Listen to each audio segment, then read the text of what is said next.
Hello my dear students, welcome करता हूं आपका केमिस्ट्री गुरुजी फाउंडेशन क्लासेस में।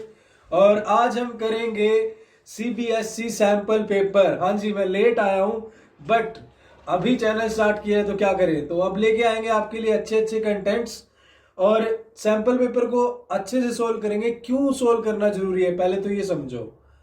देखो, सीबीएसई एक तरह से एक डेमो सैंपल पेपर भेजता है और मतलब कि इस तरह का आपका पेपर रहने वाला है और इस तरह के क्वेश्चन का रेशो, इतने लेवल के क्वेश्चन रहेंगे, इतना वेटेज रहेगा चैप्टर से। एक डेमो भेजता है, अभी इस तरह का पेपर सेटअप हो सकता है और ये सोल्व करना बहुत जरूरी है। तो अगर आप इसके टाइप के हर एक क्वेश्चन को अच्छे से करते हो तो लगभग 50, 60, 70% भी मान के चलो इसी के अराउंड के क्वेश्चन आपके रहेंगे। तो मैं कोई जल्दी नहीं करूंगा क्योंकि मुझे समझाना है। अगर मुझे सोल्व करना होता तो मैं जल्दी से कर देता, बट मुझे समझाना है इसलिए मैं अच्छे से हर एक पॉइंट को डिस्कस करूंगा डिटेल में। और जहां ट्रिक यूज होगी वहां ट्रिक भी यूज करेंगे। तो स्टार्ट करते हैं। चलो कुछ नया पढ़ते हैं, कुछ नया सोल्व करते हैं, नया पढ़ते हैं, नया सीखते हैं। तो क्या सीखते हैं, ये आ गया हमारा क्वेश्चन नंबर फर्स्ट। तो स्केच ले लेता हूं थोड़ा बढ़िया वाला। तो क्वेश्चन नंबर फर्स्ट करते हैं हमारा। इसमें क्या बोल रहा है कि the ratio of LCM and HCF of least composite number and least prime number. अब मैं आपको साथ साथ बताता भी रहता हूं, जो लीस्ट कंपोजिट और प्राइम नंबर से क्वेश्चन आया था 2018 में भी आया था आई थिंक। उसमें क्या था कि एचसीएफ निकालना आया था 1 मार्क्स में। तो ये तो लीस्ट कंपोजिट और प्राइम तो हर बार चलता ही रहता है। अब बच्चे क्या मिस्टेक करते हैं, यहाँ पे बच्चे प्राइम नंबर को ना 1 लेते हैं, लीस्ट प्राइम नंबर को 1 लेंगे और जो कि वो गलत है। तो हमने ये नहीं लेना, ठीक है। तो स्टार्ट करते हैं। तो लीस्ट लीस्ट लीस्ट सबसे पहले लिखता हूं कंपोजिट नंबर। कंपोजिट नंबर तो आपको पता ही होगा क्या होता है, ठीक है। जो 1 और मतलब खुद के अलावा किसी और एक से भी अगर डिवाइड होता है तो वो कंपोजिट होता है। ज्यादा डिटेल में पढ़ना है तो इसका वन शॉट देखिए वीडियो का, इस चैप्टर का रियल नंबर का। उसके बाद मैं लिखता हूं प्राइम नंबर। तो लीस्ट प्राइम नंबर मेरा क्या है, 2 2 होता है, ये ध्यान रखना। तो एलसीएम एंड एचसीएफ, अगर इनके एलसीएम की बात करें तो ये एलसीएम तो हम सिंपल ही निकाल लेते हैं, 2 और 4 का एलसीएम निकाल लो। यही मेथड इसी से निकाल लो, बिल्कुल सिंपल है। 2 1 जा 2, 2 2 जा 4, फिर ये 2 1 और ये 1, यानी 2 2 जा। एलसीएम की अगर मैं बात करूं तो एलसीएम आया मेरा 4। उसके बाद एचसीएफ निकालते हैं, एचसीएफ देखते हैं। पहले इसको रब कर दूं थोड़ा सा मैं। उसके बाद करते हैं एचसीएफ। अगर एचसीएफ की बात करें तो 4 को मैं लिख सकता हूं 2 × 2 और 2 ये मेरे पास सिंगल है। तो दोनों में अगर कॉमन ले तो दोनों में कॉमन क्या आ रहा है, हाईएस्ट कॉमन फैक्टर सिर्फ 2 आ रहा है। हाईएस्ट कॉमन फैक्टर क्या आ रहा है, 2। तो एचसीएफ क्या हो जाएगा मेरा, ये 2 हो जाएगा। अब ध्यान से देखो, इसने बोला है कि एलसीएम एंड एचसीएफ का रेशो। तो एलसीएम एंड एचसीएफ का रेशो अगर मैं लिखना चाहूं, एलसीएम का डिवाइड बाय एचसीएफ। एलसीएम कितना मेरे पास 4 और एचसीएफ है 2।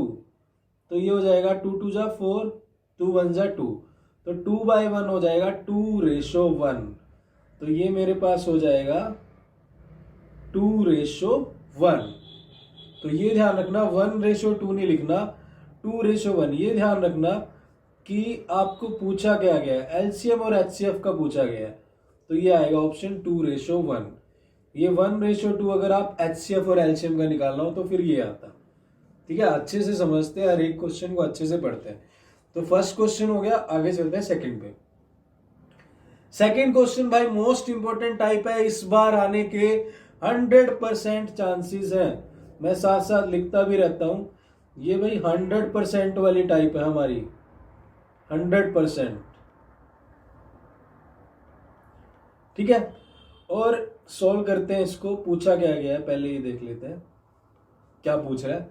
द वैल्यू ऑफ के for which line this one and this one coincide.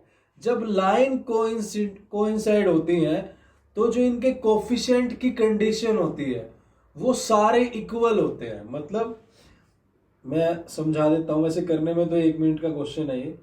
मतलब A1 by A2 is equal to B1 by B2 is equal to C1 by C2।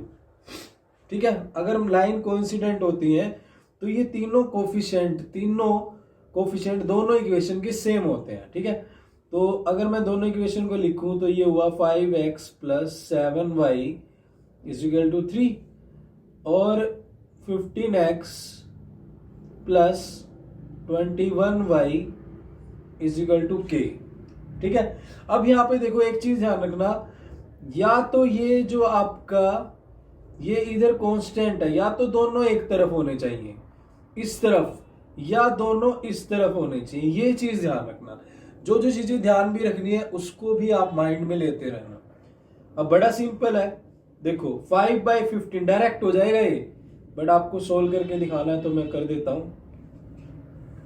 देखो yellow ले लेते हैं स्केच, यहाँ पे है ये 5/15 यानी 5 और बाय 15 ये इक्वल होना चाहिए 7 और ये 21 और यहाँ पर 3 और ये k। अब इसको क्रॉस मल्टीप्लाई करके मत देखो 5 और 15, ये 5 1 जा 5, 5 3 जा 15, ये 7 1 जा 7, 7 3 जा 21, यानी क्या आ रहा है यहाँ पे 1/3 आ रहा है। तो यहाँ पर 1/3 कैसे आएगा, यहाँ पर क्या मेरे पास 3 है, अगर k की वैल्यू 9 होगी तभी तो 3 1 जा 3 और 3 3 जा 9, यानी क्या आएगा ये 1/3 आएगा। तो आपको ये चीज ध्यान रखनी है। ठीक है, इसको क्रॉस मल्टीप्लाई करके सोल्व करके नहीं देखना है, आपको बस ये ध्यान रखना है। तो ऑप्शन क्या आएगा, ये वाला, ये आंसर है मेरा फर्स्ट 9। समझ में आया। अब पेपर में कैसे करना है, पेपर में आपको ना तो अब ये लिखना, ये सारा इसको माइंड में रखो, कोइंसिडेंट लाइन होगी आपको पता होना चाहिए कि ऐसे करना है, ना कि पेपर में इसको लिख के देखना। बस सीधी लाइन लिखी और रेशियो उनका देख लिया, फटाफट न्यूमेरिकल वैल्यू लिखी और फटाफट आंसर निकाल दिया। इस तरह से सोल्व करना है। अब इस क्वेश्चन को आप बिना सोल्व किए भी कर सकते थे, सीधा डायरेक्ट दिख रहा है 5 और 15 में 5 3 जा 15, 7 3 जा 21, तो इधर भी क्या आएगा 3 3 जा 9 आएगा, यहाँ डायरेक्ट हो रहा है ये।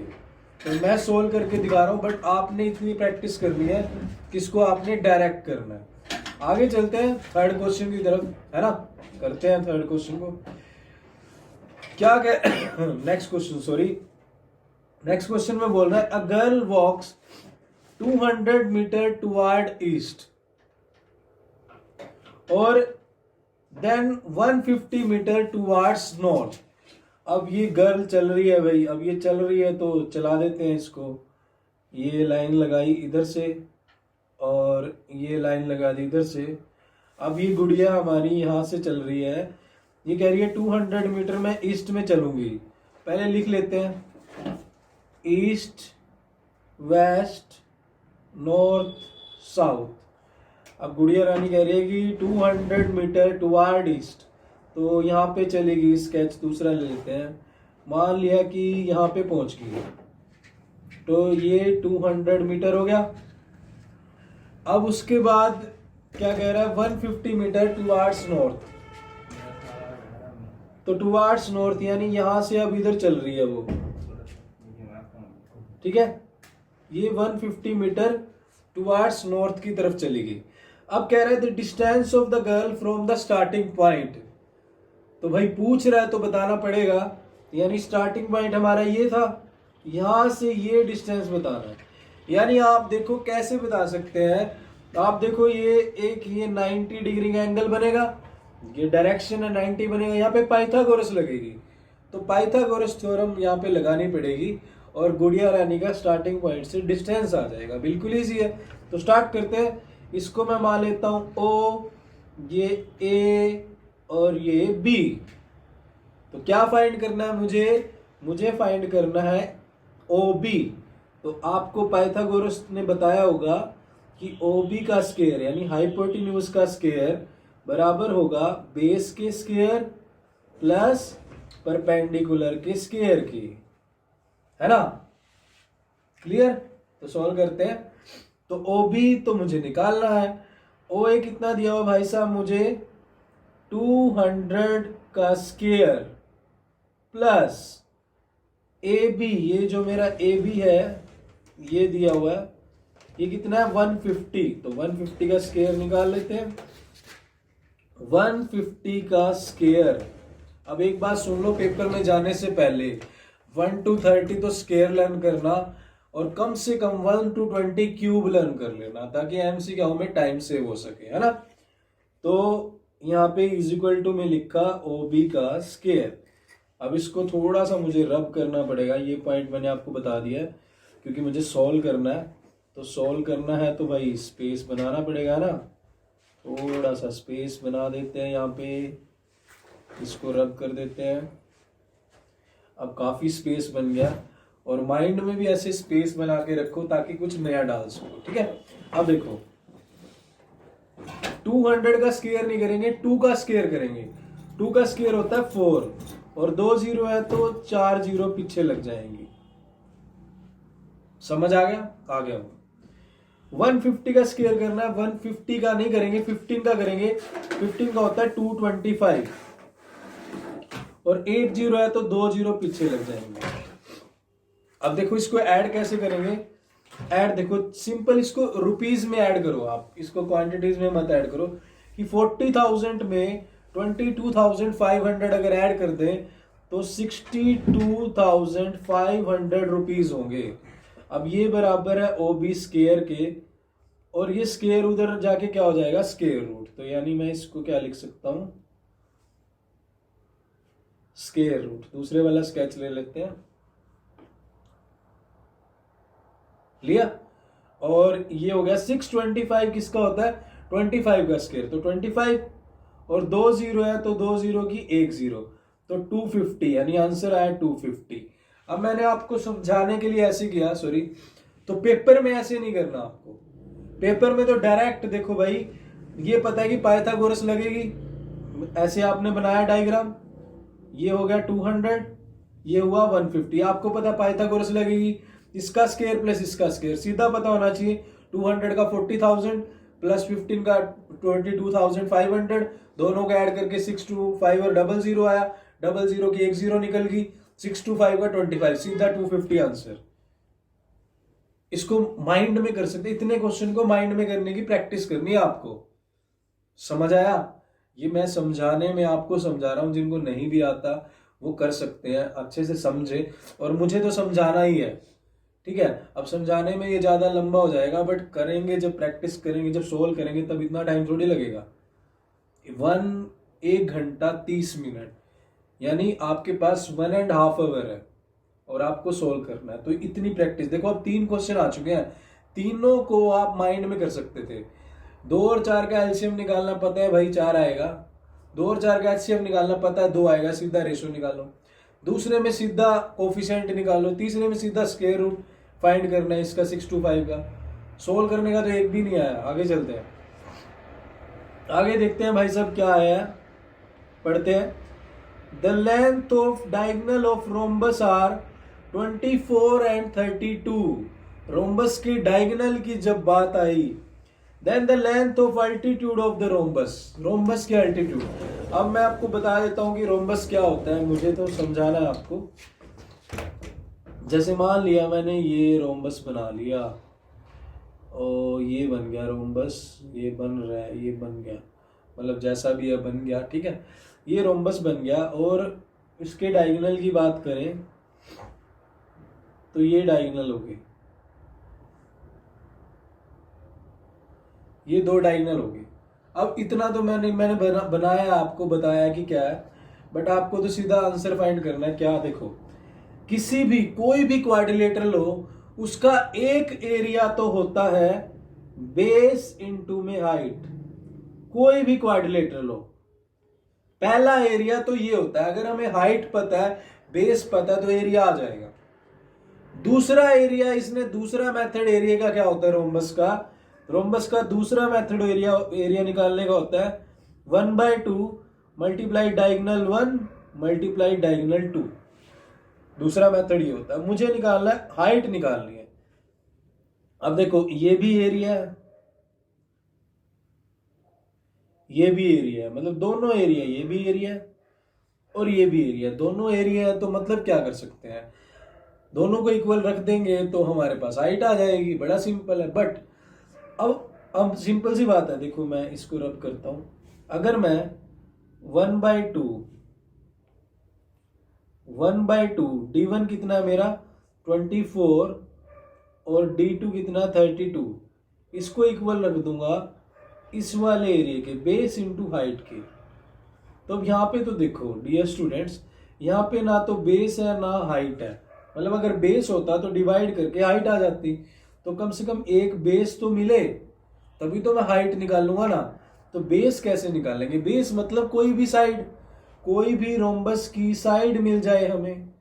बेस क्या होता है, किसी क्वाड्रिलेटरल का बेस क्या होता है, उसकी साइड होती है, उसी पे तो हाइट बनती है ना।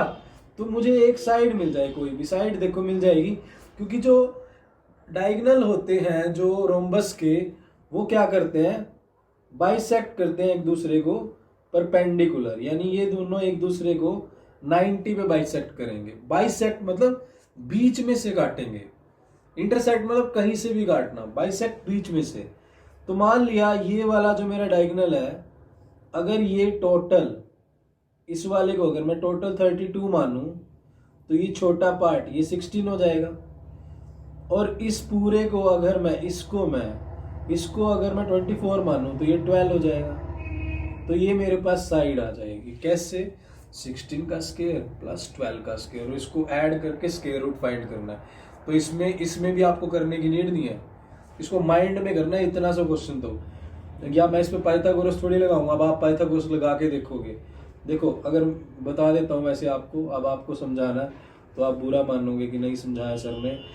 ये मान लिया ओ, ये ए, ये बी, तो ये हो गया भाई साहब 12 का स्क्वायर प्लस 16 का स्क्वायर, ठीक है, इज इक्वल टू हो जाएगा ए बी का स्क्वायर। ये ए बी का स्क्वायर है ना, और ए बी का स्क्वायर, अब ए बी का स्क्वायर 12 और 16 का स्क्वायर क्या हो जाएगा, 12 का स्क्वायर होता है 144 प्लस 16 का होता है 256।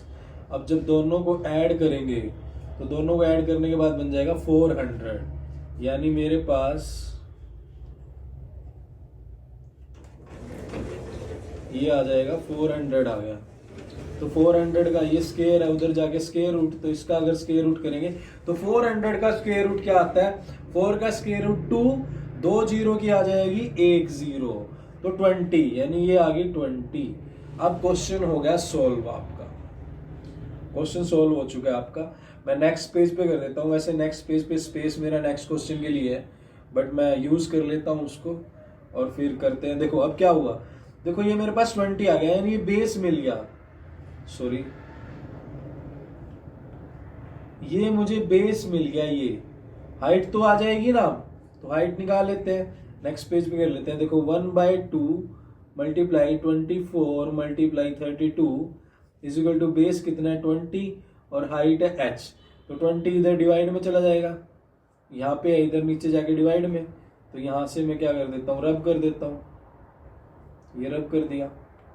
तो सॉल्व कर लेते हैं भाई, कैसे सॉल्व होगा, ये 2 1 जा 2 2 जा, और फिर ये हो जाएगा 2 10 जा और 2 6 जा, और ये हो जाएगा उसके बाद 32 को 6 से करेंगे, पहले 30 को 6 से करो 180, फिर 2 को 6 से करो 12, 180 और 12 192 और डिवाइड बाय 10, तो 19/2 सॉरी 19/2 है, 19/2 19.2, तो ये पड़ा 19.2 आपका, ये पड़ा 19.2।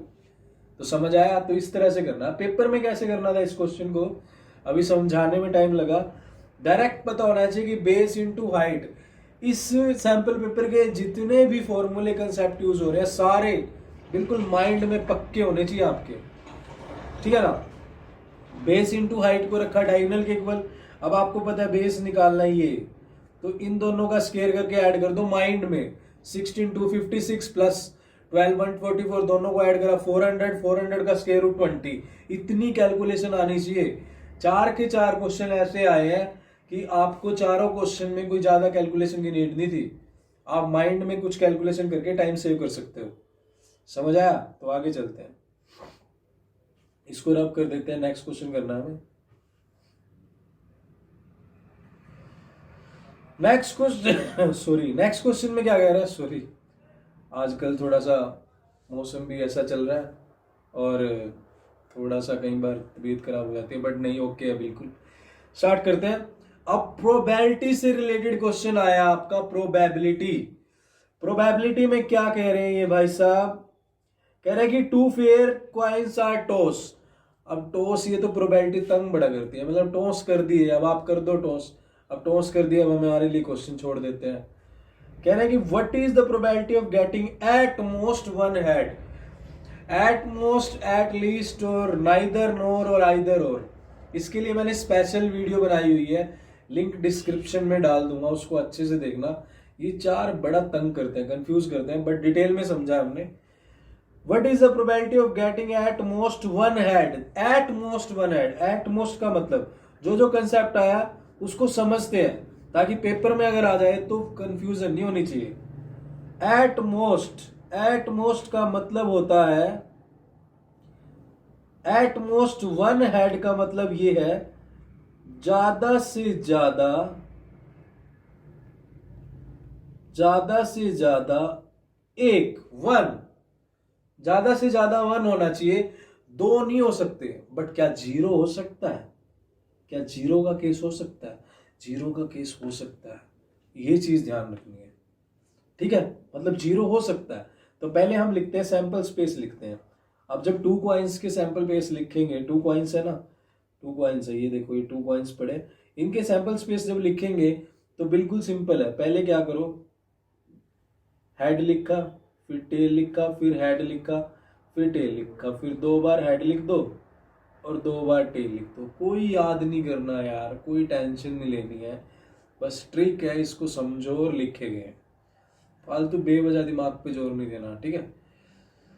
करते हैं स्टार्ट। तो बोल रहे हैं भाई साहब at most one head, at most one head.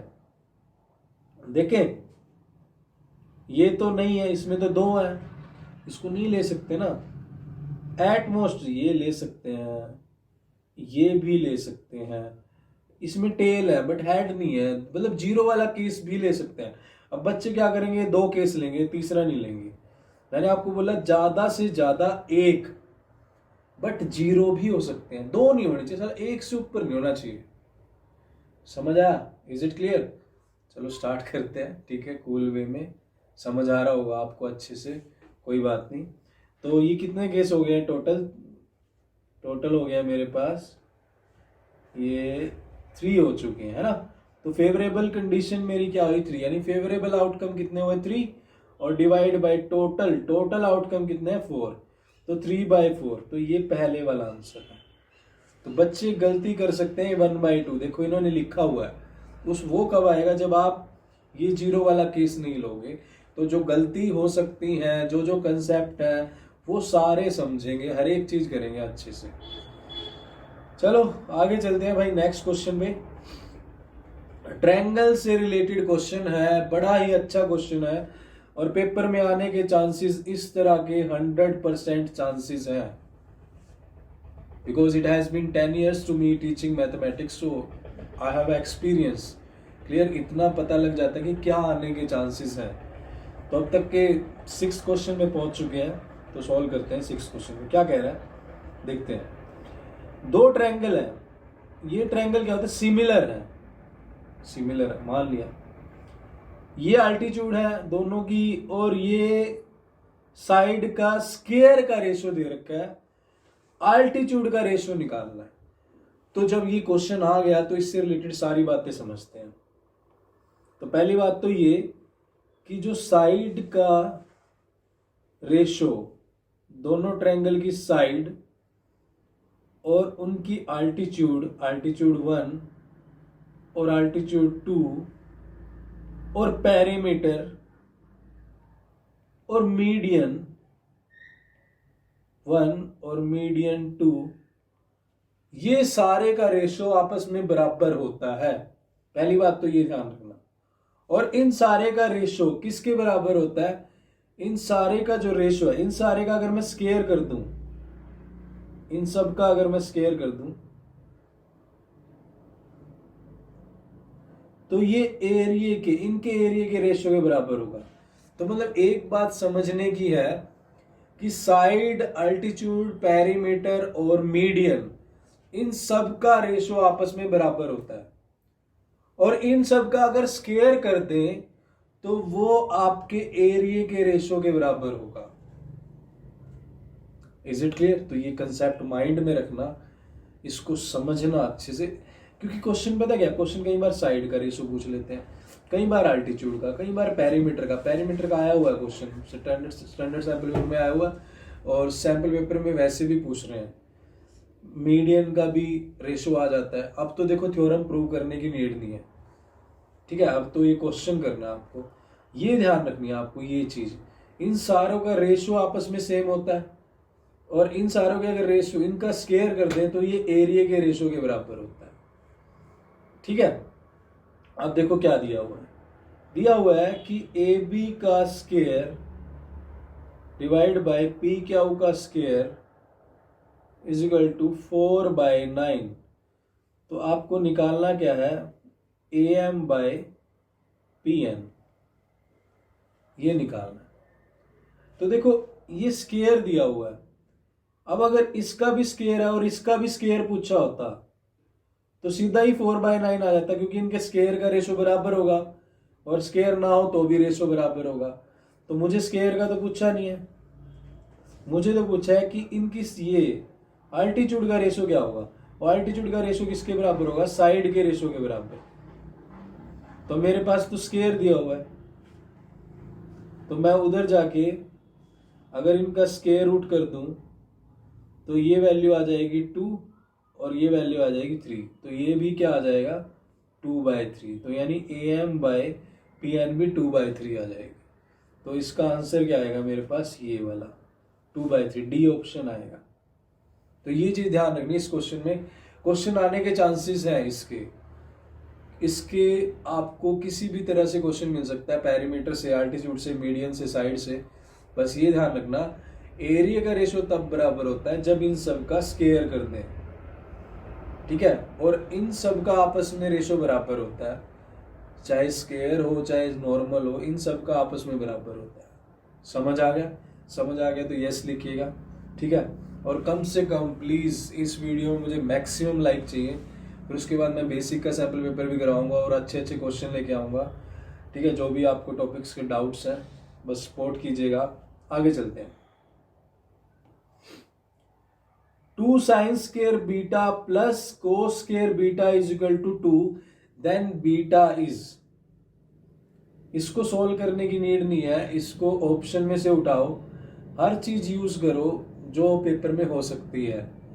कई बार ऑप्शन में से उठाना पड़ सकता है, कई बार सोल्व करना, तो कर लेते हैं सोल्व। देखो अगर मैं ये 0 डिग्री पुट करूं तो ये 0 पुट करूंगा तो साइन 0 0 होता है, ये तो 0 हो गया। cos 0 1, ये तो आ ही नहीं सकता, है ना। उसके बाद चलते हैं आगे पे। अगर मैं 90 पुट करूं तो साइन 90 क्या होता है, 1 होता है। तो 2 into 1 माइनस कोस 90 0 होता है, -0, तो बन गई बात। तो 2 1 2 -0 यानी 2, तो यानी 2 इज इक्वल टू 2 हो गया। यानी 90 पे ये वैल्यू लेफ्ट साइड और राइट साइड बराबर आ रही है। तो यानी आपसे बीटा ही पूछा, तो बीटा क्या होगा हमारा, बीटा भाई साहब क्या होंगे, 90 होंगे। अब ये अल्फा बीटा बहुत घूम रहे हैं, पोलिनोमियल में भी घूमते हैं, वैसे एंगल्स में भी घूमते रहते हैं। कई बार बच्चे पूछते हैं सर ये बीटा है क्या, अल्फा है क्या, तो उन्हें बताना पड़ता है कि जस्ट मानने के लिए बोलते हैं। कई बार थीटा मान लेते हैं, कई बार बीटा मान लेते हैं, है ना। चलो आगे सोल्व करते हैं, आगे करते हैं अभी नेक्स्ट क्वेश्चन पे। क्या बोल रहा है, the prime factor of denominator of rational number with decimal expansion this. करें सोल्व, इसको कर लेते हैं। अब हमारे पास ये एक्सपेंशन है, ठीक है।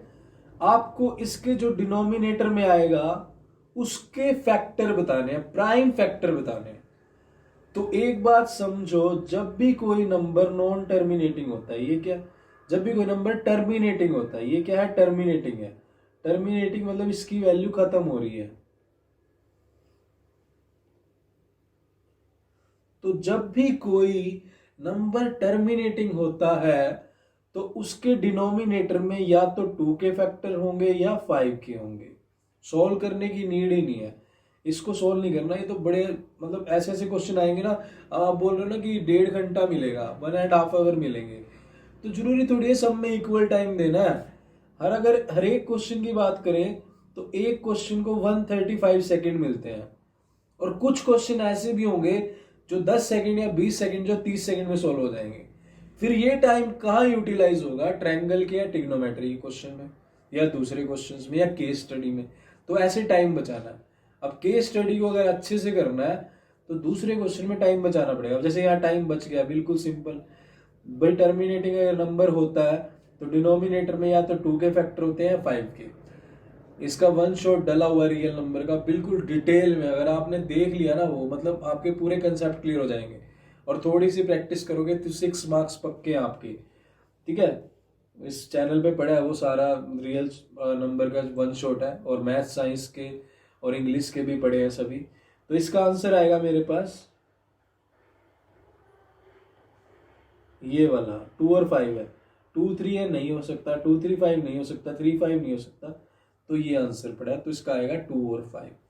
आपको ऐसे सोल्व नहीं करना ये कि आप इसको इस तरह से करोगे कि 4 4 1 2 3, फिर आप इसको लिखोगे नीचे 1000 लिखोगे, ठीक है ना। ऐसे नहीं करना आपको। फिर इसको आप ब्रेक करोगे, प्राइम फैक्टराइज करोगे 1000 को, फिर 1000 को प्राइम फैक्टराइज बढ़िया सी लाइन लगाओगे, है ना। ऐसे नहीं लगाना, लाइन लून स्केयर कुछ नहीं लगाना, बस ऐसे ही सोल्व कर लेना, ठीक है। आगे चलते हैं। Next question, x is equal to a and y is equal to b क्या है, पैरेलल है, इंटरसेक्टिंग है, ओवरलैपिंग है, या नन ऑफ दीज है। नन ऑफ दीज है, नन ऑफ दीज मिल गया तो 3 ऑप्शन है, अब 3 में से सिलेक्ट करते हैं। तो कर लेते हैं, बनाते हैं पहले बढ़िया सा, ये लाइन लगाई बढ़िया सी, है ना। फिर उसके बाद ये लाइन लगाई बढ़िया सी। अब लाइन लगाने से क्या हो गया, क्वाड्रिलेटरल बन गया। लाइन लगाने से क्वाड्रिलेटरल बन जाता है ना, तो क्वाड्रिलेटरल बन गया, ये हो गया पॉइंट। अब x is equal to a, यानी x की वैल्यू कुछ ना कुछ है, 3 है, 4 है, 5 है, कुछ कांस्टेंट है। मान लिया माइनस भी हो सकते हैं मैं, बट आपको समझा रहा हूं। मान लिया x is equal to a यहां पर है, तो इसका ग्राफ बनेगा ये इस तरह से। अब ये क्वेश्चन आ गया तो इसकी सारी डिटेल पढ़ते हैं क्या है ये। तो ये इस लाइन का ग्राफ मेरा क्या हुआ, x is equal to a का ग्राफ है। समझ आया? यस सर, ठीक है। आगे चलते हैं। y is equal to B, y is equal to B मतलब y is equal to B, यानी अगर मैं y कोऑर्डिनेट की तरफ चलूं, देखो ये y हो गया, ये माइनस y हो गया, ये x हो गया, ये माइनस x हो गया। ये तो पता ही है ना, है ना, पता होगा। तो देखो y में चलते हैं, ऐसे थोड़ा सा आगे चले यहाँ पे, तो मान लिया मैंने कि y b है ये वैल्यू, और y is equal to B, ये ग्राफ बन गया। तो मैं इसको लिख दूंगा y is equal to B. तो क्या कर रहे हैं दोनों भाई साहब, क्या कर रहे हैं, ये इंटरसेक्ट कर रहे हैं, इंटरसेक्ट कर रहे हैं, कर रहे हैं यार। पैरेलल तो नहीं है, ओवरलैपिंग में इंटरसेक्ट कर रहे हैं दोनों भाई साहब ये। तो ये देखो यहाँ पे इंटरसेक्ट कर रहे हैं, तो ऑप्शन आया ये मेरा, इंटरसेक्ट कर रहे हैं, फर्स्ट ऑप्शन। तो यहां से एक बात ध्यान रखिएगा, क्या रखेंगे ध्यान कि क्या होता है कि x इज इक्वल टू जो हमारा a है, ये मैं येलो स्केच ले लेता हूं, x इज इक्वल टू जो a लाइन है वो होगी पैरेलल टू वाई एक्सिस। तो x is equal to A होगा पैरेलल टू वाई एक्सिस, और y is equal to B, ये वाली लाइन ये होगी पैरेलल किसके parallel, parallel to Y axis, parallel to X axis, ये एक्स एक्सिस के पैरेलल होगी। इसको अच्छे से ले लेते हैं, पैरेलल टू एक्स एक्सिस। ये चीज ध्यान रखना, x इज इक्वल टू जो मेरी a है वो पैरेलल है y एक्सिस के, और b है वो पैरेलल है x एक्सिस के। मतलब जो है उसके उल्टे के पैरेलल है। x is equal to a, x is equal to a parallel है y एक्सिस के, y is equal to b parallel है x एक्सिस के। आगे चलते हैं भाई, नेक्स्ट क्वेश्चन पे चलते हैं। नेक्स्ट क्वेश्चन अच्छा क्वेश्चन है, 2018 में भी आया था ये क्वेश्चन, और ओरिजिन से डिस्टेंस निकालना आ जाता है, और इस बार भी चांसेस लग रहे हैं कि बेसिक में या स्टैंडर्ड में ओरिजिन से डिस्टेंस निकालना जरूर आएगा। तो जब भी ओरिजिन से डिस्टेंस निकालना हो तो कुछ करना ही नहीं है, जो भी कोऑर्डिनेट दिया हो, जो भी आपको कोऑर्डिनेट दिया हो, बस उस कोऑर्डिनेट का स्क्वायर कर दो और रूट निकाल दो। बस कर लेते हैं सोल्व। कैसे कैसे, देखो ऐसे, देखो ये एक पॉइंट है a, -5 और 6 है ना, तो क्या करो, इनका स्क्वायर कर दो, -5 का स्क्वायर प्लस 6 का स्क्वायर और इसका स्क्वायर रूट। -5 का स्क्वायर होता है 25 प्लस 6 का स्क्वायर 36। ये तो आते होंगे, तुम्हें जरूर आते होंगे, है ना। 25 और 36 को ऐड करो 61 और उसका स्क्वायर रूट। अब क्या करो, क्वेश्चन को देख लो, देख लिया, आंसर ढूंढ लो। आंसर कहाँ पे पड़ा है, रूट 61 पड़ा है, ये पड़ा है डी। छुपा के रखा हुआ इन्होंने कहीं सही ना आ जाए, बट इन्हें पता नहीं है कि हम इतने अच्छे बच्चे हैं, हम डी को लास्ट में भी ढूंढ लेंगे, है ना। सही है ना, ढूंढ लेते हैं भाई, सब कुछ ढूंढ लेते हैं। चलो आगे चलते हैं, नेक्स्ट क्वेश्चन। तो अब देखो कितना टाइम सेव हुआ, ठीक है। अब आप अगर बोल रहे हो कि मैं इसको ये बताऊं कि कैसे, देखो टाइम सेव करना है। अभी मैं ऑलरेडी लेट आया हूं, तो अभी मैंने अगर इसको आप समझोगे तो इसका वन शॉट डाला हुआ है, बहुत अच्छे से हर एक चीज समझाई हुआ है, बट यहाँ पे मैं आपको साथ साथ ट्रिक बता रहा हूँ कि आप अपना टाइम सेव कैसे कर सकते हो, ठीक है। फिर भी आपको लगे तो कमेंट कर देना, मैं इसको भी अच्छे से समझा दूंगा इस चीज को। और लाइक करना प्लीज, ज्यादा से ज्यादा शेयर करो, ज्यादा से ज्यादा। नेक्स्ट सेशन तक बहुत बढ़िया बढ़िया वीडियो लेके आएंगे आपके लिए।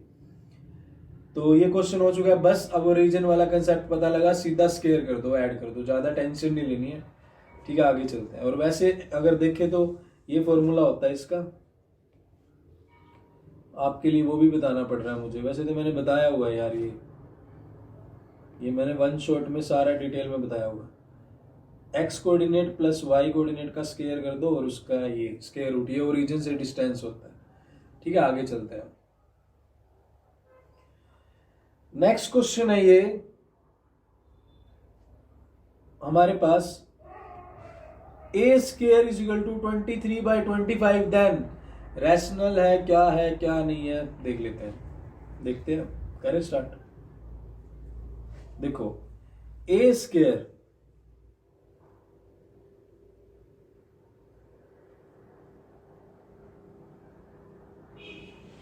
ये दिया हुआ, ए क्या होगा, ए क्या होगा, देखो ए स्क्वायर ये है, उधर जाके स्क्वायर रूट हो जाएगा, तो ए ये स्क्वायर रूट होगा तो दोनों का होगा रूट 23 डिवाइड बाय 25 का स्क्वायर रूट हो जाएगा 5।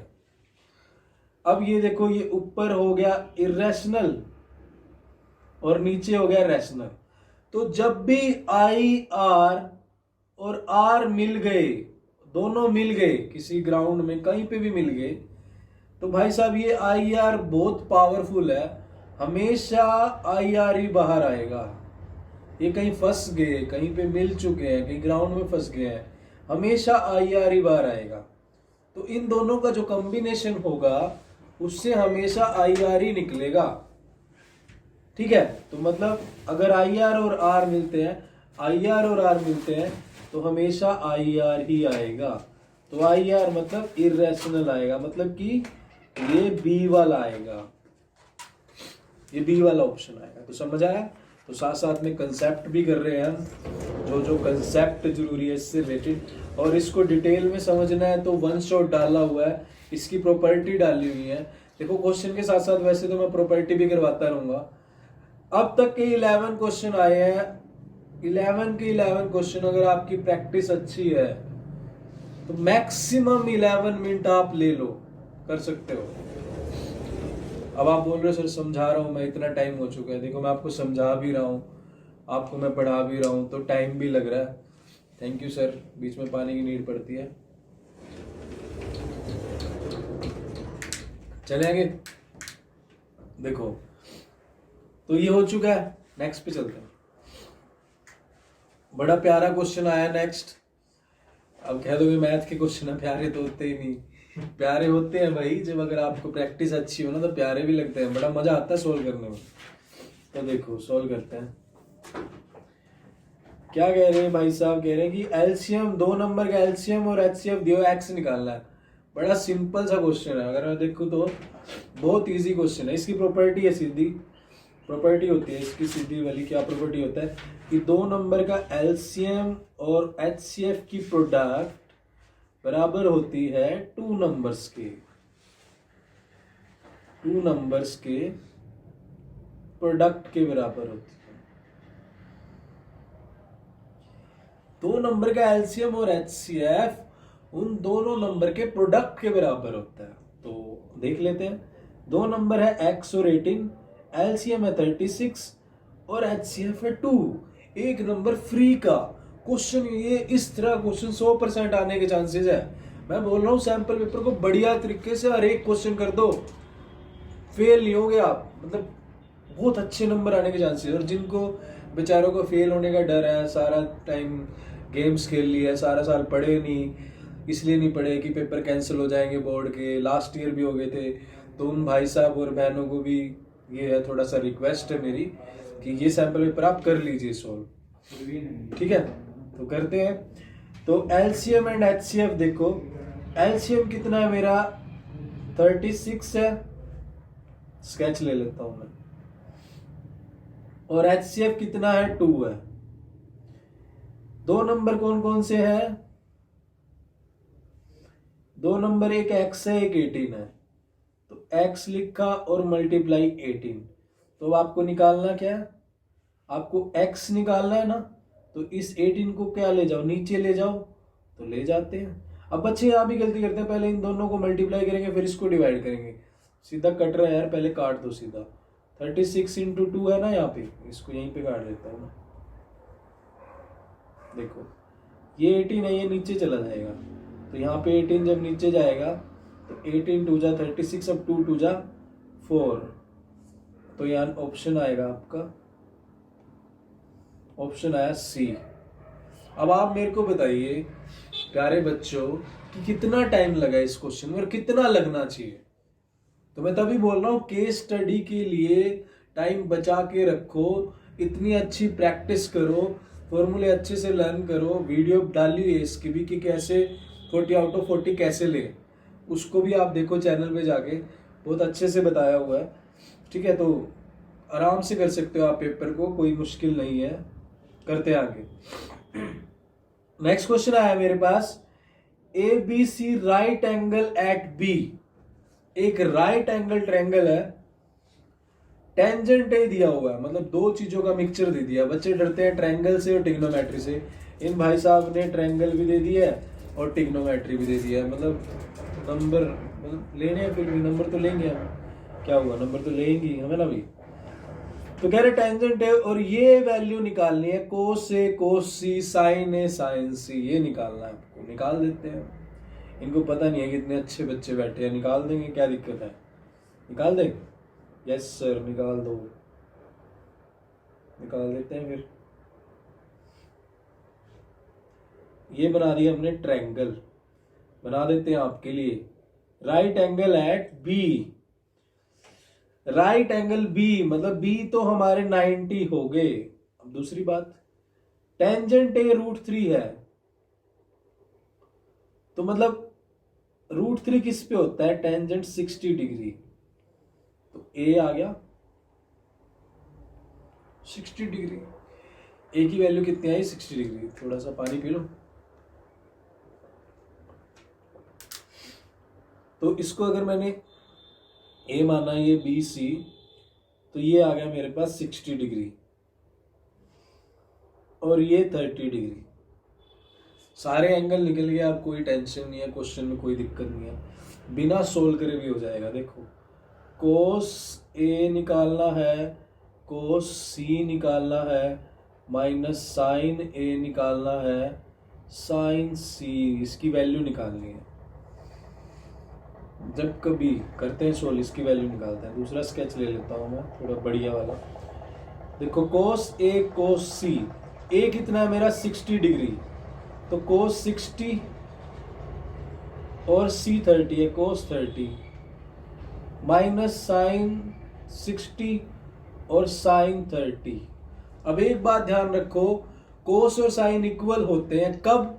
जब उन दोनों एंगल का सम 90 हो, मतलब कोस 60 बराबर होगा। दूसरा स्केच लेके बता देता हूं आपको, कौन से वाला लो, ये वाला।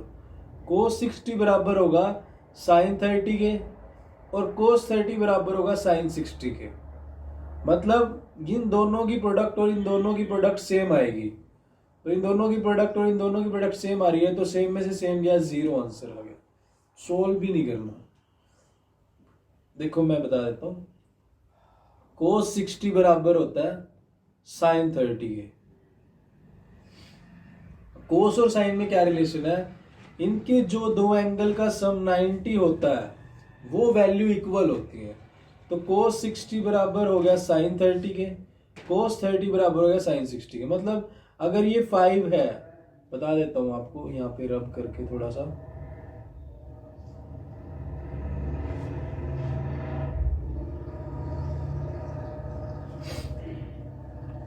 देखो अगर ये मान लिया 5 है तो कोस 65 है तो साइन 30 भी 5 होगा।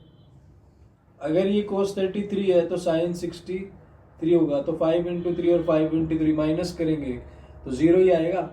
ये मैं आपको मेथड बता रहा हूँ करने का, टाइम सेव करने का, वरना आप वैल्यू निकाल के भी कर ही सकते हो, उसमें भी कोई प्रॉब्लम नहीं है।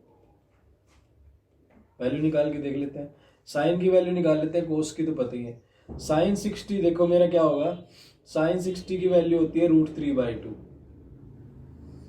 और मल्टीप्लाई साइन 30 की 1/2। अब साइन 60 कोस 30 के बराबर होता है। जिन दोनों एंगल का सब 90 हो, साइन और कोस में वो बराबर होता है। तो कोस 30 की वैल्यू भी √3/2 आ जाएगी और कोस 60 की 1/2 आ जाएगी।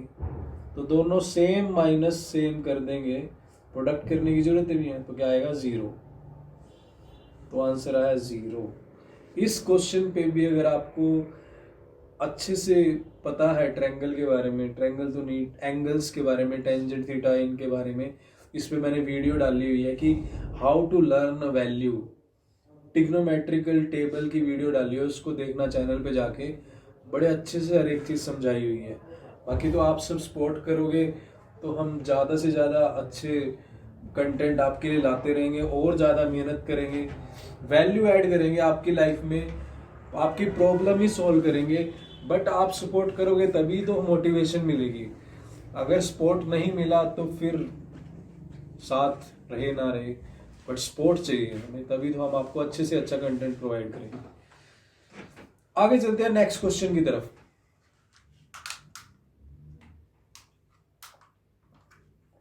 नेक्स्ट क्वेश्चन देखो, if the angle of triangle ABC are in ratio 1:1:2 and the largest angle C है, तो आपको बतानी है, इसकी वैल्यू बतानी है। बड़ी सिंपल है, निकाल लेते हैं। देखो secant A divide by cosecant B minus tangent A divide by cot B। पहली बात तो इन भाई साहब ने कहीं भी C की बात की नहीं है क्वेश्चन में, तो C बड़ा है, कोई बात नहीं, होने तो बड़ा है, उसको जो भी है यूज ही नहीं कर रहे हम उसको। 1:1:2 यानी अगर मैं ऐसे निकाल लूँ, देखो इतना आपको पता होना चाहिए, अगर 1:1:2 है तो आपको पता होना चाहिए एंगल क्या आएगा। अगर मैं इसको 45:45:90 लूँ तो देखो 45 90 प्लस 90 तो 180 के बराबर होते हैं। तो मतलब इनका रेशो अगर कट करें तो ये आएगा 1:1:2 आएगा। तो मतलब ये देखो दोनों जो एंगल बचे, मतलब मेरा B इक्वल टू C, दोनों सॉरी C नहीं, B और A ये दोनों 45 है, ठीक है ना। C हमारा कितना है, C बड़ा एंगल है तो बड़े वाला तो 90 है, तो 90 तो नहीं लेना, दोनों को लेंगे, ठीक है। Is it clear? अब देखो, अब सोल्व कर लेते हैं। ये सिकेंट है, कोसिकेंट है, टेंजेंट है, कोट है। देखो टेंजेंट 45 1 होता है, ए भी 45 है, बी भी 45 है, तो ये 1/1 ये तो सोल्व हो गया।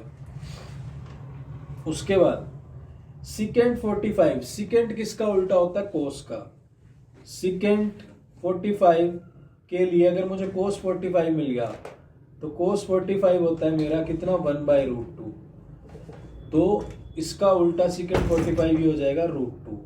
वैल्यू कैसे निकालते हैं, ट्रिग्नोमेट्री टेबल को, ट्रिक को अच्छे से कैसे समझते हैं, हाफ एन आवर की वीडियो बनाई हुई है, उसके बाद आप वैल्यू निकालने अच्छे से सीख जाओगे। तो उस वीडियो को अच्छे से देखना, ठीक है। तो इसकी वैल्यू आ जाएगी √2, यहाँ पे लिख लेता हूँ मैं, डिवाइड बाई कोसिकेंट बी भी कितना है मेरा 45 है, तो कोसिकेंट 45, कोसिकेंट के लिए क्या चाहिए, इसको पहले रब कर देता हूं। कोसिकेंट के लिए चाहिए, कोसिकेंट 45 निकालना है, इसके लिए मुझे साइन 45 चाहिए। कोसिकेंट साइन का उल्टा होता है, तो साइन 45 भी 1/√2 होता है, तो 1/√2 का उल्टा √2, तो ये कोसिकेंट भी माइनस, तो ये √2 को √2 से डिवाइड करेंगे 1, 1 को 1 से डिवाइड करेंगे 1, 1 - 1 0। तो आपका आंसर आ गया आपके सामने ए, ठीक है। हम तो डी को नहीं छोड़ते, तो ए है, इसमें तो ए ही है ना, ये तो पास ही पड़ा, हमने तो डी नहीं छोड़ा कभी, डी को भी निकाल देते हैं, है ना। भी बहुत अच्छे बच्चे हैं हम सारे, ये सारे बहुत बढ़िया बच्चे हैं, तुम फ्यूचर में जाके कुछ कमाल धमाल करोगे कुछ, ठीक है ना, अपनी कंट्री के लिए, तो बहुत अच्छी बात है। आगे चलते हैं, ठीक है। नंबर ऑफ रिवोल्यूशन पे भी क्वेश्चन आता है, और इस पे क्वेश्चन देखे तो हर बार आया हुआ है, लगभग पिछले सालों में देखे तो 5 सालों का रिकॉर्ड उठाए तो लगभग 2-3 बार आ चुका है ये क्वेश्चन, और इस बार भी चांसेस है आने के। और क्वेश्चन डालेंगे कहां से, ये कुछ ही सिलेक्टेड टाइप बचती हैं। क्वेश्चन क्या देख लेते हैं, the number of revolution made by circular wheel of radius this, distance travel 176। समझो इस चीज को क्या कहना चाह रहा है,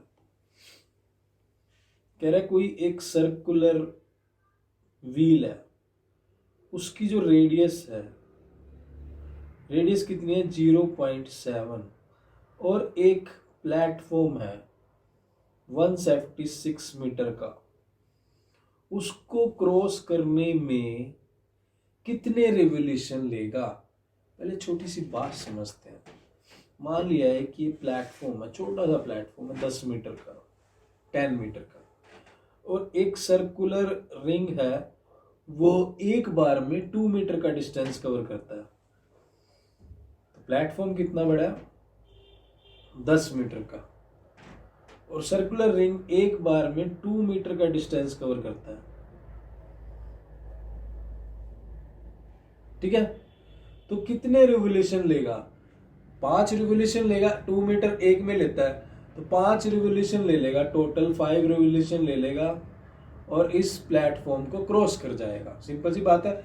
बात यह कि 2 रुपए की महालैक्टो की टॉफी है, वैसे 1 रुपए की आती होगी, 2 रुपए की एक टॉफी है, आपके पास 10 रुपए है, 10 रुपीज है ना, तो 10 रुपीज है, तो 2 रुपीज की एक है, तो कितनी मिलेगी, 5 मिलेगी। ऐसे 10 मीटर का एक रोड है, 10 मीटर का प्लेटफॉर्म है, 2 मीटर एक सर्कुलर व्हील लेता है रिवॉल्व करने में, तो टोटल कितने, 5 रिवोल्यूशन लेगा, है ना। तो ये सिंपल सा कंसेप्ट है। इस पे एक वीडियो भी बनी हुई है, 10 रुपए के कुरकुरे, ऐसी एक वीडियो बनी हुई है ना, टिकटॉक पे बड़ी फेमस हुई थी। चलो क्वेश्चन करते हैं, फिलहाल अभी क्वेश्चन को फेमस करते हैं। क्वेश्चन आने के चांसेस है भाई ये वाला। अब ये जो व्हील का डिस्टेंस है इसको कैसे निकालेंगे? जो व्हील का जो डिस्टेंस है, जो व्हील डिस्टेंस कवर करता है, ये जो डिस्टेंस है, इसकी जो सर्कुलर बाउंड्री की जो लेंथ है 2πr, तो एक रिवोल्यूशन में कितना डिस्टेंस कवर करता है? 2πr। तो सिंपल सा कंसेप्ट है, टोटल प्लेटफॉर्म का डिस्टेंस दिया हुआ है और अगर मैं उसको एक रिवोल्यूशन के डिस्टेंस से कवर डिवाइड कर दूं तो नंबर ऑफ रिवोल्यूशन आ जाएंगे। बड़ा सिंपल सा कंसेप्ट है। तो डिस्टेंस कवर्ड बाय व्हील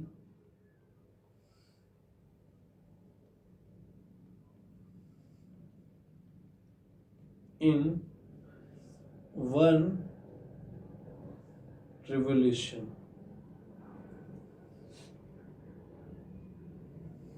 कितना? 2πr। ठीक है, तो 2πr कितना हो जाएगा यहाँ पे समझा देता हूँ, क्वेश्चन नेक्स्ट है बट क्वेश्चन देख लो आप। 2πr 2 इंटू 22/7, r कितना दिया हुआ मुझे?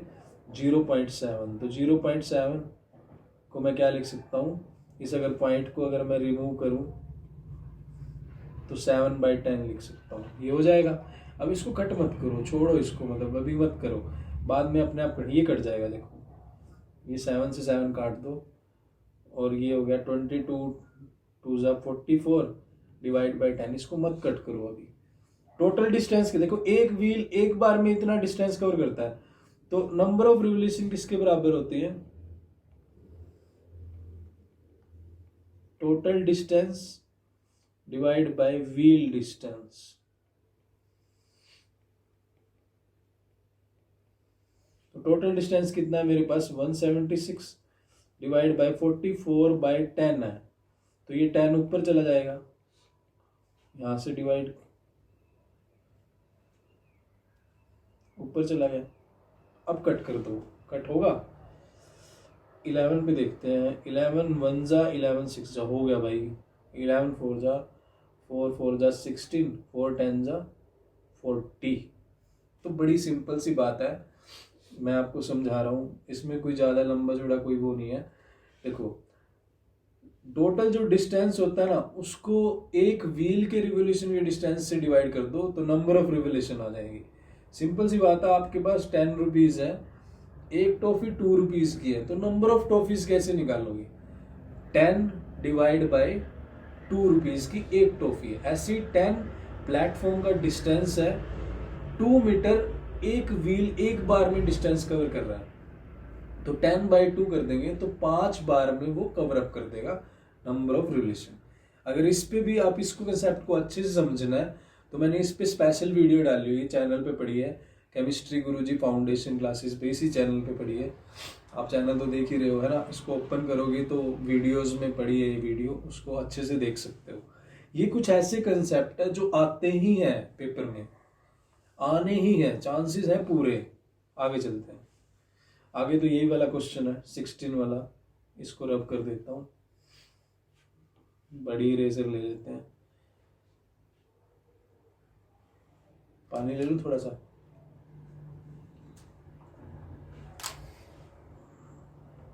अब देखो आगे चलते हैं, आगे क्या बोल रहा है भाई, पेरीमीटर का कंसेप्ट आ गया। मैंने आपको समझाया था 1947 में, यानी तीसरे सेकंड थर्ड क्वेश्चन में समझाया था आपको, 6th में माइट भी 16 आ गया। देखो यूज करते हैं, क्या कंसेप्ट है देख लेते हैं। क्या कह रहा है? ABC is such that ABBCCA और ट्रायंगल दोनों ये है, तो पेरीमीटर निकालना है DEF का। दोनों सिमिलर है, कौन कौन सी सिमिलर है भाई? ट्रायंगल ABC सिमिलर है ट्रायंगल DEF के, तो इनका पेरीमीटर देख लेते हैं। देखो AB कितनी दी हुई है, तो मतलब अगर ये सिमिलर है तो AB/DE बराबर होगा BC/EF। बराबर होगा A C by D F. A C by D F, D F है, जी एफ नहीं बोला मैंने, डी एफ बोला है। क्या कह रहे हो, जी एफ बोला है? नहीं, अभी डी एफ बोला है, और अभी पढ़ाई पे ध्यान देना, ठीक है। आगे चलते हैं। A B by D E, A B कितना है देखो, ये पड़ा 3, डी दिया हुआ है, डी तो कहीं नहीं दिया हुआ, छोड़ दो इसको, ये ऐसे ही लिख लेते हैं। Is equal to B C by E F, B C कितना है 2, ई एफ तो दिया नहीं हुआ, इजगल टू सी ए कितना है 2.5, यानी ए सी ऐसी है, यहां दिया हुआ कुछ ई एफ दिया हुआ है, ठीक है। ये कितना हो जाएगा, डी एफ नहीं दिया हुआ, बट एक हाँ बस क्वेश्चन बन गया। ये देखो ये दिया हुआ है, यहाँ पे ई एफ दिया हुआ है, तो इसको मैं अगर रब करूं, ये चीज को रब कर दूं, ये कितना है 4, भाई यहाँ से क्वेश्चन सॉल्व हो गया, बस हो गया क्वेश्चन, आपका क्वेश्चन हो गया। तो मैंने आपको ये बात कही थी, जो साइड का रेशो होता है, जो साइड S1 बाई S2 जो भी, वो पेरीमीटर के रेशो के बराबर होता है। देखो ये बात कितनी मतलब अच्छी बात है। तो यहाँ से क्वेश्चन हो चुका है आपका। देखो ये मिल गया रेशो मुझे साइड का 2/4, 2/4 यानी मैं इसका स्केच दूसरा ले लेता हूँ, 2/4 यानी मैं लिख सकता हूँ 1/2, ये बराबर होगा पेरीमीटर के रेशो के, ठीक है, P1/P2 के। अब P1 तो मुझे पता ही नहीं, P2 कैसे निकालूं भाई साहब? इसने पूछा क्या, इसने पूछा DEF का निकाल लो, पहले ABC का तो पता हो तभी तो DEF का निकालूंगा। तो ABC की साइड दे रखी है ना, 3 + 2 5 + 2.5 7.5, तो P1 आ गया 7.5। तो P2 कितना आएगा, सोच के सीधा डायरेक्ट, ये 1/2 है, तो ये 1/2 कब आएगा, जब P2 15 होगा, डायरेक्ट है भाई। बता देता हूँ, देखो ट्रायंगल के जो पेरीमीटर होता है,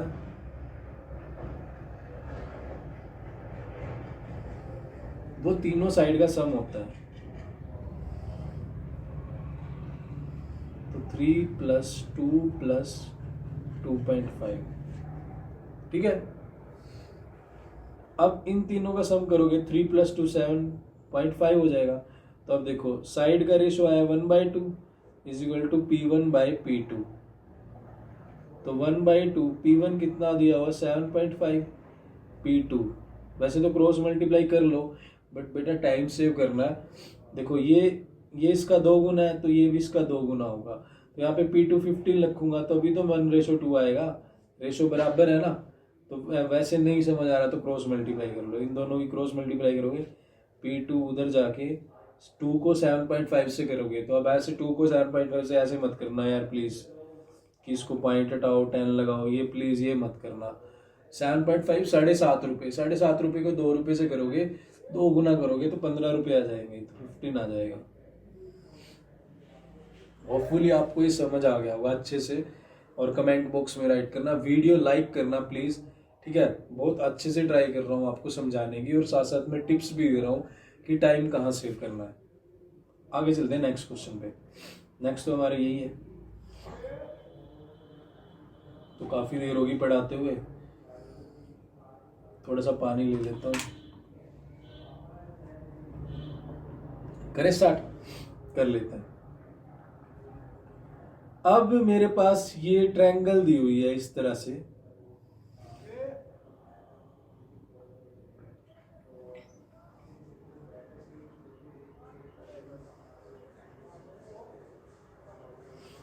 ये दी हुई है, ठीक है। अब इसमें क्या बोल रहा है, ये ABC है, ABC, और ये साइड ये दी हुई है। बोल रहा क्या है भाई साहब, D पैरेलल है BC के, मान लिया कि दे रखी है, मानना ही पड़ेगा। AD 3 है, स्केच दूसरा ले लेता हूँ, AD 3 है, BD 4 है, यानी ये 4 है, अगर ये 3 है ये 4 है, तो पूरी कितनी होगी 7 होगी। समझ आ गया? यस समझ आ गया, बंद हो गया भाई।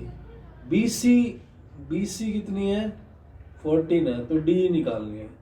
तो भाई कहाँ का मुश्किल क्वेश्चन है, और कहाँ का 135 मिलेंगे एक क्वेश्चन में, 135 सेकेंड, और इसमें 135 लगेंगे, 10 सेकेंड लगेंगे मैक्सिमम। अब मुझे तो समझाना पड़ेगा आपको। देखो अब एक बात ध्यान रखना कि ये बड़ी साइड है पूरी, तो बच्चे पता क्या करेंगे, बच्चे कर देंगे AD divide by BD is equal to D divide by BC। तो बच्चे ये गलती कर सकते हैं, तो यहाँ पे ये बेटा गलत हो जाएगा, ऐसे गलत हो जाएगा ये, और ऐसे अगर करोगे तो क्वेश्चन गलत, ऑप्शन भी दूसरा आएगा, क्योंकि आपने एक साइड तो छोटी ले ली, दूसरी भी छोटी ले ली, ये छोटी ले ली, ये बड़ी ले ली, तो ऐसे नहीं होगा। एक बड़ी साइड है और एक छोटी साइड है, तो दोनों को लेना, कैसे लेना देखते हैं।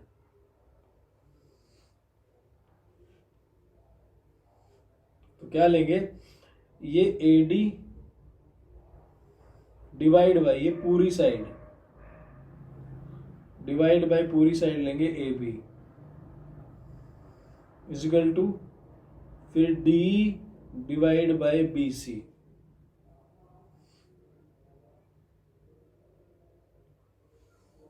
ठीक है, तो अब AD कितनी है मेरी 3, AB कितनी है पूरी 7 है बेटा जी, इजिकल टू D कितनी है मेरी, नहीं दे रखी है, तो D को D रखो, BC 14 है ना, 14 ही है। सोल्व करें, क्रॉस मल्टीप्लाई कर देते हैं। नेक्स्ट क्वेश्चन में क्रॉस मल्टीप्लाई करोगे तो 7D इजिकल टू 14 3 जा मत करो यार, 14 इंटू 3 कर दो। अब ये 7 नीचे चला जाएगा, और 2 3 जा 6 पड़ा है 6, ये पड़ा बेटा जी, ये 6 आंसर हो गया। अब आप देखो, इस क्वेश्चन को मैंने तो आपको समझाया, मेरा जब भी टाइम लग रहा है कि मैं आपको समझा रहा हूँ, वरना अब तक के 17 क्वेश्चन तो नहीं होते, अब तक के तो और भी ज़्यादा क्वेश्चन हो सकते थे।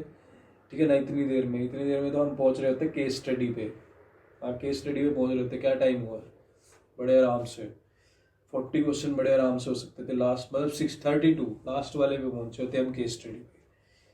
तो इसको देखो आप डायरेक्ट कर सकते थे, इसको आपको सोल्व करने की नीड नहीं थी, आपको सीधा 3/7 इजिकल टू DV बाई 14, तो पेपर में बस इतना लिखना था, 3/7 इजिकल टू DE बाई 14, और ये भी सीधा 7 2 जा ये कट जाता, और ये यहाँ पे 2 बचता, तो 3 2 जा 6 आ जाता, D 6 आ जाता डायरेक्ट, क्योंकि ये नीचे वाले से नीचे वाला कट सकता है बेटा, ये तो ऐसे करना होता है। ठीक है ना, तो आगे चलते हैं नेक्स्ट कंसेप्ट पे, नेक्स्ट क्वेश्चन पे चलते हैं भाई। नेक्स्ट क्वेश्चन भी बड़ा अच्छा है, इरेजर ले लेते हैं।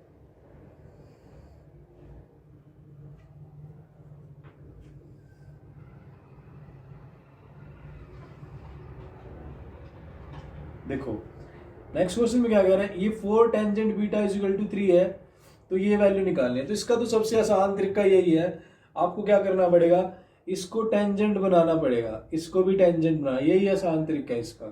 तो टेंजेंट बना लो, यहाँ पे साइन है, टेंजेंट कैसे बनेगा, जब कोस से डिवाइड करूंगा, तो टेंजेंट बना लेते हैं। यहाँ पे मैं स्केच ले लेता हूँ, तो दोनों को मैं इसको भी कोस से डिवाइड करता हूँ, तो जब ये 4 साइन बीटा कोस बीटा से डिवाइड होगा, टेंजेंट बीटा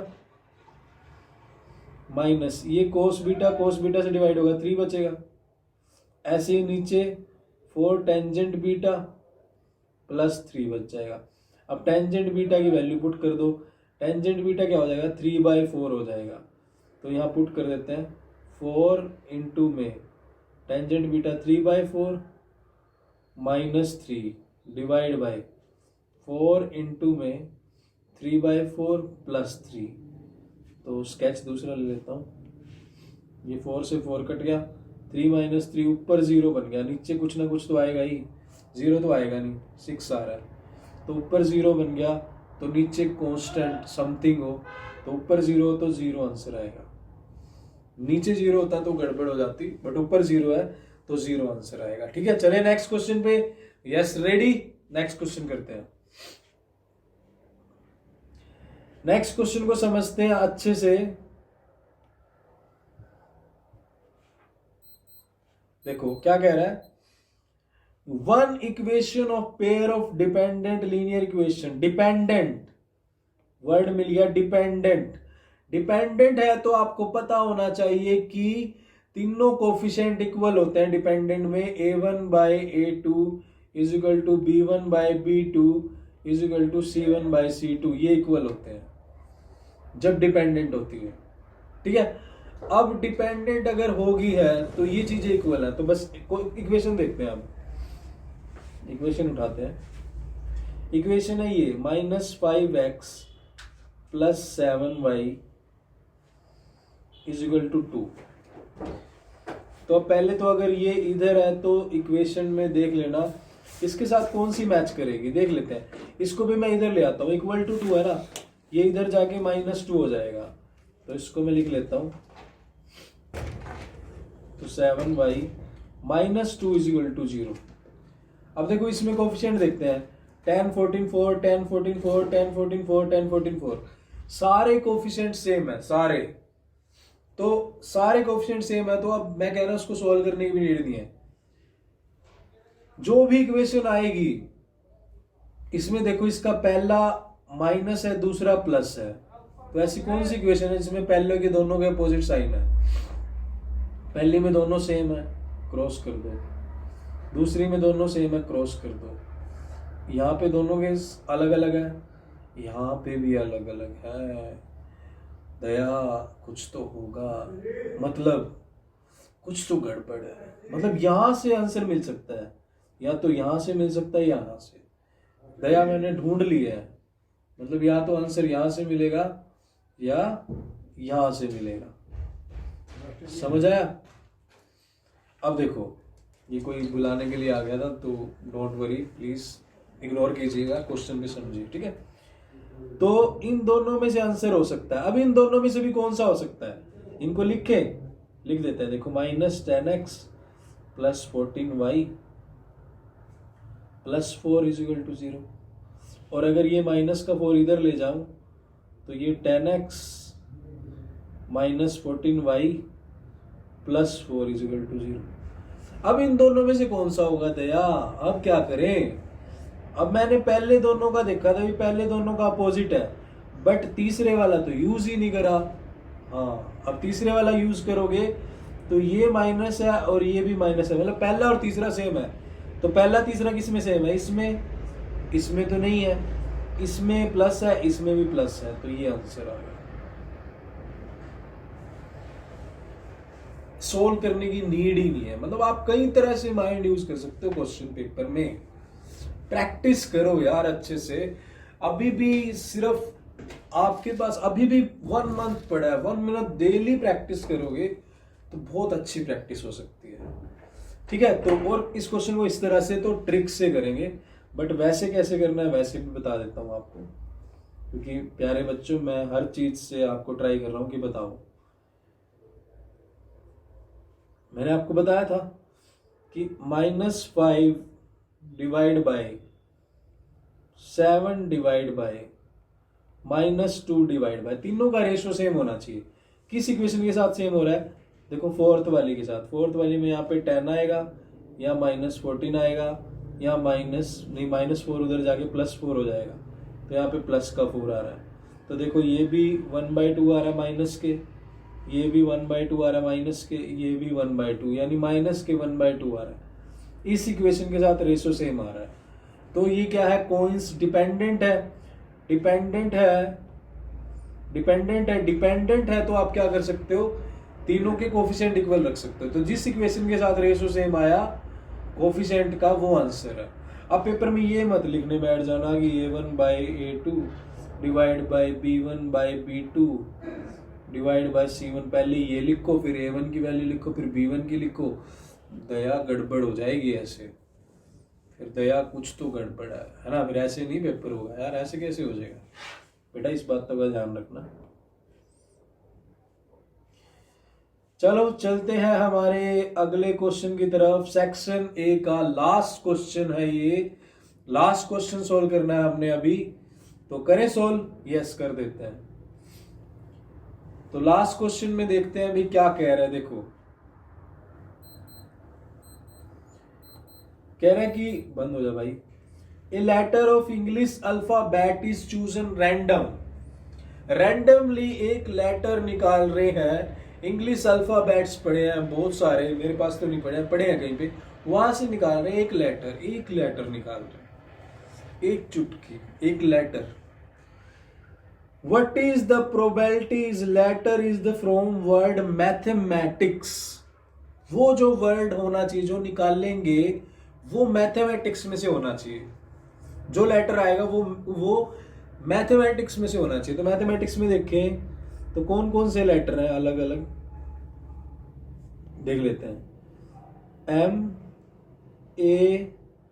MATHE, फिर MAT, ये तो हो गया, दोबारा से रिपीट। ICS यानी 5 और 3 8, तो टोटल 8 लेटर, क्योंकि MAT तो ये तो दोबारा ही रिपीट हो गया ना, है ना, तो MAT ये तो नहीं लेंगे ना दोबारा। बॉक्स है, बॉक्स में से जो लेटर निकाले वो इसमें से आना चाहिए, इन वर्ड्स में से आना चाहिए। तो MATHE तो यहाँ तक हो गया। ICS यानी ये 3 और ये 5, 8 हो गए। और टोटल कितने होते हैं लेटर? ABCD हमने तो पढ़े थे 26, आपने भी 26 ही पढ़े होंगे, है ना। तो टोटल होते हैं 26। तो 8 favourable outcome divide by total outcome 26 का तो कट करेंगे, 2 4 जा 8, 2 13, तो 4/13 यानी पहले वाला। अब बच्चे यहाँ पे गलती कर सकते हैं, ये कर सकते हैं 9/26 कर सकते हैं, है ना, या अगर इन तीनों को भी ऐड कर ले तो 11/26 भी कर सकते हैं। ये बड़े मतलब ऑप्शन वाले होते हैं ना, ये बड़े वो होते हैं, वो ऑप्शन भी देते हैं जो गलत हो सकता है। So thank you very much dear students, ये हमारा सेक्शन ए है। अब हम करेंगे सेक्शन बी बहुत अच्छे तरीके से, ठीक है। तो सेक्शन बी को बहुत बढ़िया तरीके से सॉल्व करेंगे।